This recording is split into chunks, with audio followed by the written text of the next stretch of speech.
Assalamualaikum warahmatullahi wabarakatuh. Halo teman-teman semua, semoga kita semua dalam keadaan sehat dan semangat belajar. Di kesempatan kali ini, saya ingin membahas satu tema penting dalam mata kuliah Sejarah Ekonomi Islam Kontemporer, yaitu peran negara dalam ekonomi Islam. Topik ini menarik banget, karena ketika kita ngomongin ekonomi Islam, seringkali yang muncul di pikiran itu zakat, riba, atau jual beli halal haram. Tapi sebenarnya ada satu hal besar yang sering dilupakan, yaitu peran negara. Negara dalam pandangan Islam bukan cuma pengatur politik, tapi juga penanggung jawab kesejahteraan umat. Bahkan, Islam memandang ekonomi sebagai bagian dari ibadah sosial yang dijaga oleh negara. Nah, dalam sejarah pemikiran ekonomi Islam kontemporer, muncul beberapa mazhab atau aliran pemikiran yang memberikan pandangan berbeda tentang sejauh mana negara harus ikut campur dalam urusan ekonomi. Bagian 1. Sekilas tentang ekonomi Islam dan latar pemikirannya. Ekonomi Islam berdiri di atas prinsip tauhid, keadilan, adil, dan kemaslahatan, maslahah. Tujuannya bukan sekadar mencari keuntungan materi, tapi juga menjaga keseimbangan antara individu dan masyarakat. Dalam Islam, kepemilikan pribadi diakui, tapi bukan berarti bebas tanpa batas. Setiap kepemilikan tetap terikat pada hukum Allah dan kepentingan umum. Nah, disinilah peran negara mulai tampak sebagai penjaga keseimbangan antara hak individu dan hak sosial. Kalau kita lihat sejarah, di masa Nabi Muhammad SAW dan Khulafaur Rasyidin, negara punya peran aktif dalam mengatur ekonomi. Nabi sendiri mengatur pasar Madinah agar bebas dari praktik curang dan riba. Khalifah Umar bin Khattab menata sistem pajak, mengatur gaji pegawai, dan memastikan tidak ada rakyat yang kelaparan. Jadi negara bukan cuma simbol kekuasaan, tapi instrumen moral dan sosial untuk menciptakan keadilan ekonomi. Nah, di era modern, muncul 3 mazhab besar dalam ekonomi Islam yang menafsirkan peran negara dengan pendekatan yang berbeda. Iqtisyaduna, mainstream, dan alternative crisis, bagian 2, peran negara menurut 3 mazhab ekonomi Islam. 1. Mazhab Iqtisyaduna, aliran institusional. Mazhab ini digagas oleh Sayyid Muhammad Baqir al-Sadr, seorang ulama besar dari Irak yang menulis buku monumental Iqtisyaduna, artinya ekonomi kita. Menurut al-Sadr, sistem ekonomi Islam harus berdiri sendiri, tidak boleh hanya meniru kapitalisme atau sosialisme. Karena itu, peran negara jadi sangat penting dalam menegakkan sistem yang benar-benar Islami.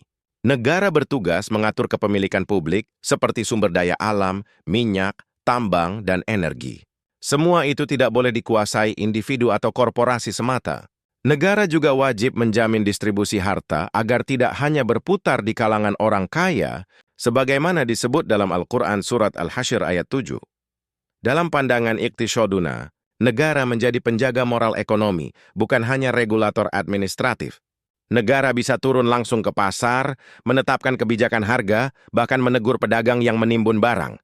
Kalau mau analogi modernnya, negara Islam ideal versi al-Sadr itu seperti negara sosial berbasis wahyu, bukan sekuler tapi juga bukan otoriter. 2. Madhab mainstream, moderate approach.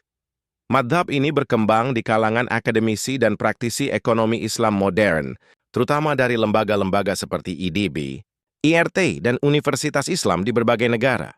Mereka menganggap bahwa pasar pada dasarnya bisa berjalan dengan baik selama nilai-nilai Islam dijaga. Tapi, negara tetap punya tanggung jawab moral dan legal untuk memastikan tidak ada pelanggaran syariah. Jadi negara boleh ikut campur, tapi hanya jika ada penyimpangan besar, seperti monopoli, riba terselubung, atau eksploitasi. Misalnya, ketika harga bahan pokok naik karena penimbunan, negara boleh intervensi dengan kebijakan harga atau membuka cadangan pangan.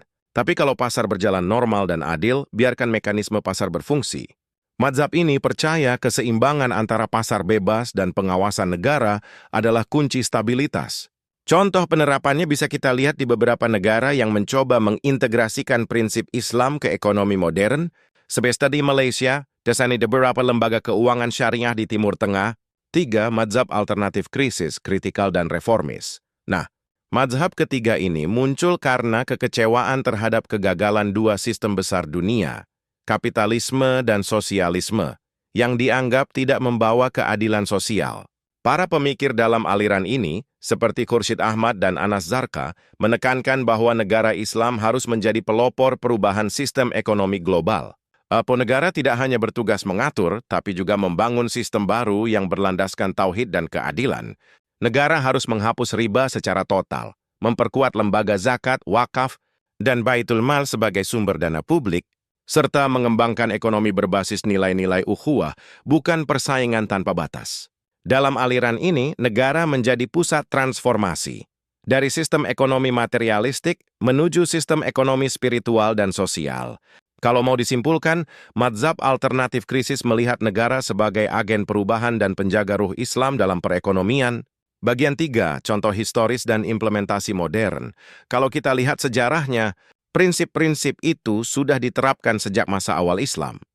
Di masa Khalifah Umar bin Abdul Aziz misalnya, beliau membangun sistem distribusi zakat yang begitu efektif, sampai-sampai sulit menemukan orang miskin untuk diberi sedekah. Itu karena negara benar-benar berfungsi sebagai pelayan rakyat, bukan penguasa atas rakyat. Di masa modern, beberapa negara mencoba meniru semangat ini. Contohnya, pengelolaan zakat nasional di Malaysia dan Indonesia, pembentukan bank syariah, serta penggunaan dana sosial Islam untuk pembangunan masyarakat. Walaupun belum sempurna, itu menunjukkan bagaimana negara bisa punya peran besar dalam membangun sistem ekonomi yang adil dan beretika. Jadi, konsep negara dalam ekonomi Islam bukan sekadar teori masa lalu, tapi prinsip yang bisa terus dikembangkan sesuai zaman. Bagian 4, kesimpulan dan refleksi. Dari pembahasan panjang tadi, kita bisa simpulkan bahwa peran negara dalam ekonomi Islam bersifat sentral, fleksibel, dan bernilai moral tinggi.